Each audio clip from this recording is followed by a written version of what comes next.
अस्सलाम वालेकुम। मैं महापारा तबस्सुम। आज मैं बात करूंगी साइकोग्लॉसस के बारे में। साइकोग्लॉसस एक एनिमल है जो कि फाइलम कॉर्डेटा से बिलोंग करता है और इसे प्रोटोकॉर्डेटा ग्रुप में रखा जाता है। इसमें मैं साइकोग्लॉसस का क्लासिफिकेशन, हैबिटाट, स्ट्रक्चर और साथ ही साथ जियोग्राफिकल डिस्ट्रीब्यूशन कवर करूंगी। ओके। अगर क्लासिफिकेशन की बात की जाए तो साइकोग्लॉसस को फाइलम कॉर्डेटा में रखा जाता है। इन्हें प्रोटोकॉर्डेटा ग्रुप में शामिल किया जाता है। इनका सबफाइलम हेमिकॉर्डेटा है और क्लास इंटेरोपनेस्टा है। इनका जीनस साइकोग्लॉसस है। ओके।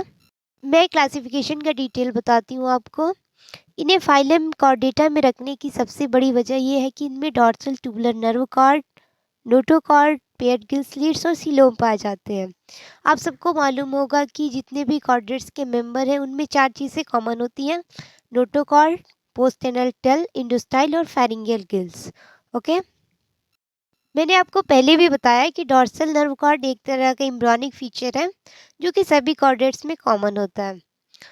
नोटोकॉर्ड एक तरह कार्टिलेजिनस स्केलेटल रॉड है जो कि जितने भी कॉर्डेट एनिमल्स हैं उनके एम्ब्रियोनिक स्टेज में इनकी बॉडी को सपोर्ट करने का काम करता है और एडल्ट स्टेज में भी, सब में नहीं, किसी किसी के एडल्ट स्टेज में भी ये सपोर्ट करने का काम करता है।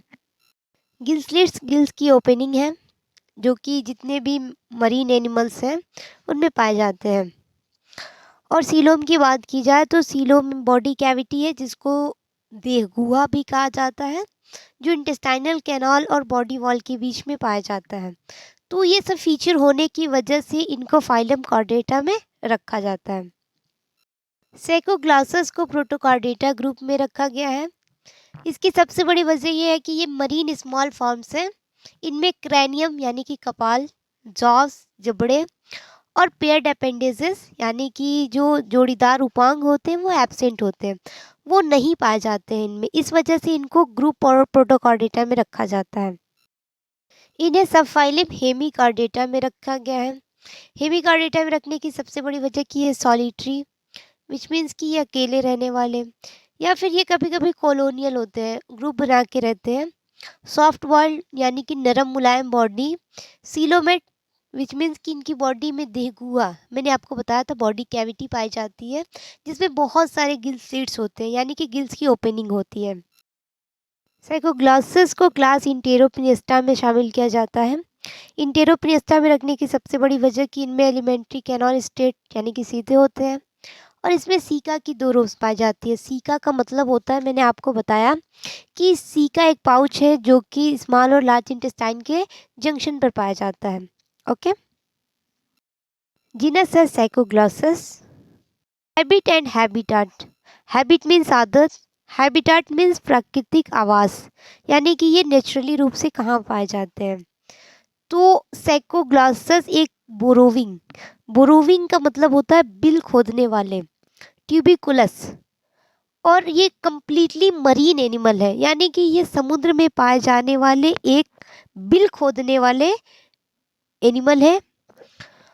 ये ऐसी जगहों पे पाए जाते हैं जहाँ पे बालू होता है। जैसे आपने देखा होगा कि टाइड मार्क यानी कि ज्वार के जो निशान होते हैं वो कहीं कहीं गहरे होते हैं, कहीं कहीं हल्के होते हैं। तो जहाँ पर हल्के होते हैं ज्वार के निशान, वो वहाँ पर पाए जाते हैं और ये स्पाइरली ट्विस्टेड होते हैं। जैसे आपने कॉइल देखा है ना, तो ये कॉइल की तरह होते हैं और इसके आसपास जो म्यूकस की सिक्रेशन पाई जाती है और ये हमेशा ऐसे एरिया में पाए जाते हैं जहाँ का टाइड लाइन कम होता है, यानी कि जो ज्वार की रेखा होती है, ज्वार के निशान होते हैं, वो कम होते हैं। स्ट्रक्चर की बात की जाए तो एक सॉफ्ट और सिलेंड्रिकल एनिमल है। सॉफ्ट मीन्स मुलायम और सिलेंड्रिकल मीन्स बेलनाकार। तो ये एक बेलनाकार और मुलायम जंतु है। बॉडी इनकी 3 पार्ट्स में डिवाइड होती है: प्रोबॉस्सिस, कॉलर और ट्रंक।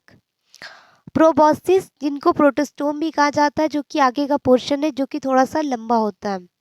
कॉलर जो बीच का पोर्शन है जो कि ट्रंक और प्रोबॉस्सिस के बीच में पाया जाता है, और ट्रंक इनका लास्ट पोर्शन होता है। इनकी बॉडी में जो ट्रंक वाला हिस्सा होता है वो 2 पार्ट्स में डिवाइड होता है, जिनको एंटेरियर ब्रैंकियल रीजन कहते हैं और पोस्टीरियर ब्रैंकियल रीजन कहते हैं।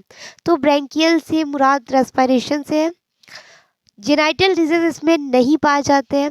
हिपैटिक सिक्का भी नहीं दिखाई देता है। एलिमेंट्री कैनाल सीधा होता है और इनस बॉडी के पोस्टीरियर पोर्शन पे जाके खुलते हैं। सेक्सेस सेपरेट होते हैं। सेपरेट मीन्स कि इसमें मेल और फीमेल अलग अलग होते हैं और फर्टिलाइजेशन एक्सटर्नल होता है। तो फर्टिलाइजेशन के प्रोसेस में स्पॉनिंग की प्रोसेस होती है और इसमें स्पर्म्स और ओवा को पानी में छोड़ दिया जाता है और वहीं पे फर्टिलाइजेशन हो जाता है। डेवलपमेंट की बात की जाए तो इसमें फ्री स्विमिंग टॉर्नेरिया लार्वा बनते हैं। जियोग्राफिकल डिस्ट्रीब्यूशन की बात करूं तो सैकोग्लॉसस इंडो पैसिफिक अटलांटिक कोस्ट में पाए जाते हैं। न्यूजीलैंड और ऑस्ट्रेलिया में भी पाए जाते हैं। तो ये है ओवरऑल सैकोग्लॉसस, बहुत मुश्किल नहीं है। आई होप कि आपको समझ में आ गया होगा।